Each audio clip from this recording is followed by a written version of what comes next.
What's going on? It's yours truly. Just say it with me, Mr. TALIAFERRO. How's everybody doing out there? We're detailing some of Tekashi 6ix9ine's testimony. As you may know by now, Tekashi 6ix9ine has agreed to work with the feds, and he is rat-tat-tat it all. He ratted it all. He ratted it all. He is snitching. All right.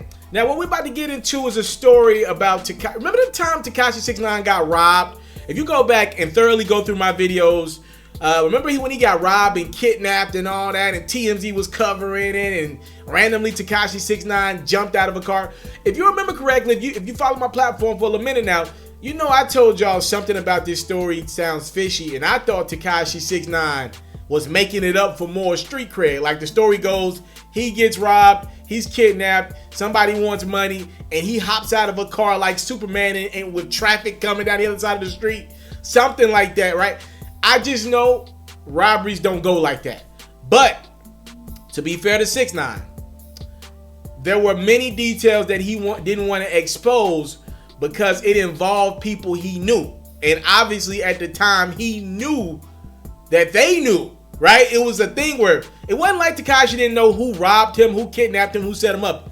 Everyone knew, right? He maybe didn't want to tell that to TMZ, but hell, why does it matter? Hell, 10 months later, you didn't told the fans every damn thing. You should have might as well leaked it to TMZ then. So we're about to get into Tekashi 6ix9ine in the courtroom explaining everything about what happened that night. He was on a video shoot, and then he was editing his video. That's where we're going to start this story at, with his driver. He's editing one of his music videos, and this is where things go crazy. 6ix9ine said, "We're editing the video on Final Cut.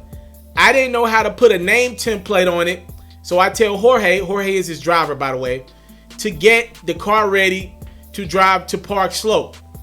Andrew Green moved there because he was scared."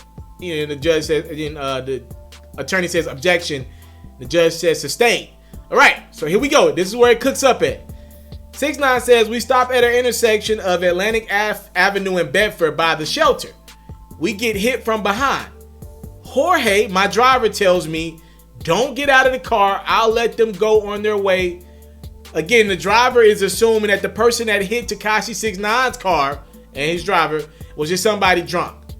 Jorge, the driver, gets out of the car, and he takes longer than usual. Yo, how many accidents y'all get into? Anyway, 6ix9ine says he then sees a guy running up with a gun. He said, "I could have tried to lock the door, but it was too late. The person who ran up was Harv's friend." The judge again has to rule on an objection by the attorney. The judge then says the jury would disregard the description of someone as Harv's friend. Again, 6ix9ine is realizing, oh crap, it wasn't just a random person who hit us with their car. It's somebody that was trying to set us up. They were following us. So 6ix9ine's like, the dude comes to the car. He's like, "Shut the fuck up. Get out of the car." Harv was there too. For those who don't know, Harv was Tekashi 6ix9ine's former bodyguard. He called him at one point in time his enforcer. But Harv and Shadi, Tekashi's former manager, and I'm telling you everything that 6ix9ine said in that courtroom. This ain't none of my information. He said Harv and Shadi had fallen out pretty much. They were falling out pretty much over where money was being given to. So Shadi and Harv went on good terms. So Harv was upset. Harv and his homie come up to Tekashi 6ix9ine wearing a red hoodie. There was a scuffle. My driver wasn't making the situation any better. Objection. Judge says sustained. No opinions about the driver, Tekashi. Just tell us what happened.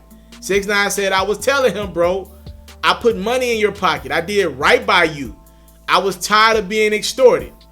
Harv goes in the car, takes my book bag with my laptop. They tell me to get into the car that bumped me. Harv gets into the driver's seat. 6ix9ine's like, we drive like a minute. Then Harv stops and gets out, running with the gun back to Jorge, who's following us. And then Jorge puts the car in reverse. Now there's video that they showed in the courtroom of a Tahoe owned by Jorge with subtitles in English, right? So on that video, there's audio of the carjacking of Harvey and his homie telling Jorge, who's following the car that has Tekashi in it. This is crazy. Now they're telling Jorge to get the fuck in the car. And then you hear an audio, chill, I put money in your pocket, bro. What the fuck is everything? Get in the car with us, nigga.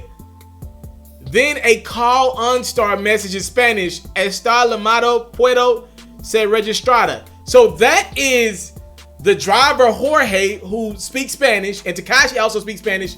So they're now trying to tell, they're now trying to call the police in Espanol. This story is nuts. This is nuts because the two people, Harvey and his homie, were black guys who obviously didn't understand Spanish. The recording continues. Tienes que llamar la policía, me llamo Jorge. By the way, I speak a little bit of Spanish. I know this says I'm trying to call the police. I have to call the police. Actually, it's the translation of it. My name is Jorge. All right. 6ix9ine says, I was pleading with Harvey. I mentioned my daughter. Then the judge cuts in again because Tekashi's trying to give like extra details. I mean, he trying to tell it. He trying to tell everything. He trying to give his personal feelings and all that. The judge, Engelmeyer, tells Tekashi again, answer only the questions that are asked. Then Tekashi says Harvey pretty much is in the car at this point saying, we could just do this nigga right here. No one will ever know. This is a stolen vehicle. Harv asked, what are you exchanging for your life?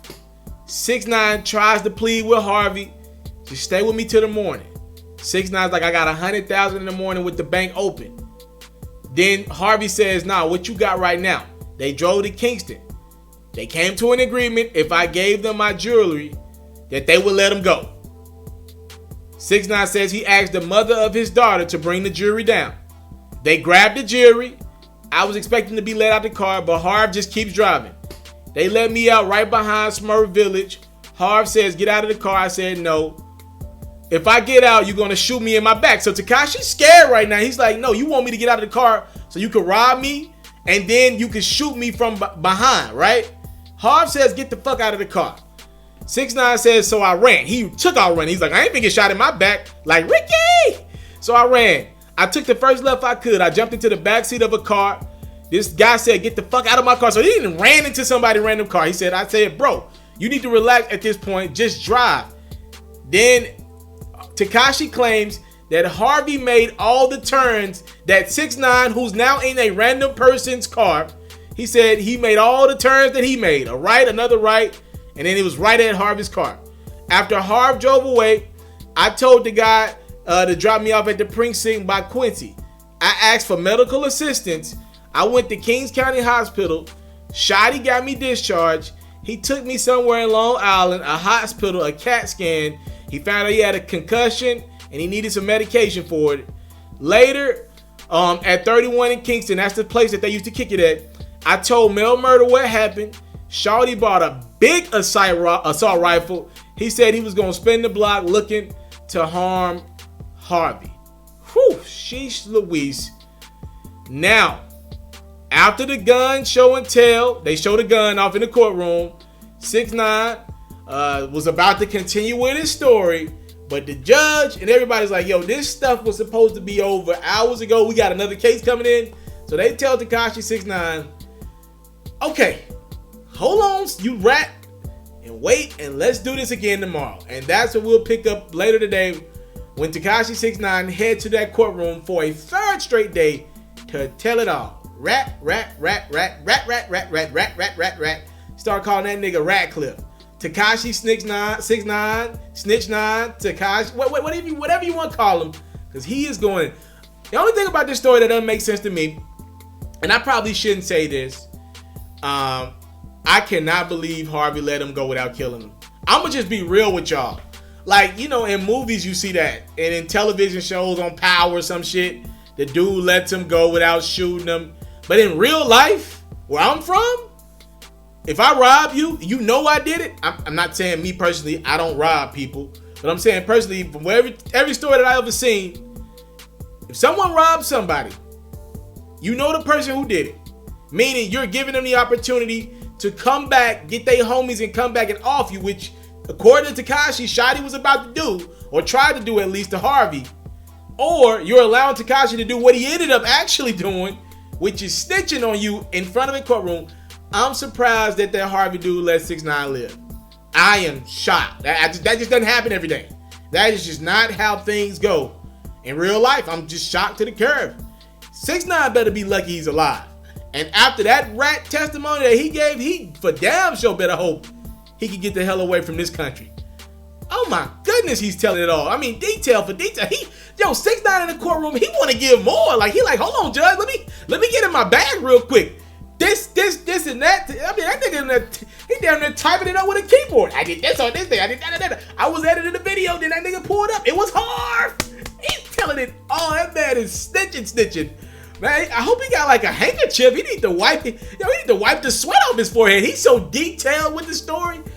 This is nuts to see. This is crazy. We'll get back into it more later on. I thank y'all so much for the time, love, support. I don't take it for granted. Whew. I'm tired for even reading it. I feel like a rat even reading that shit back.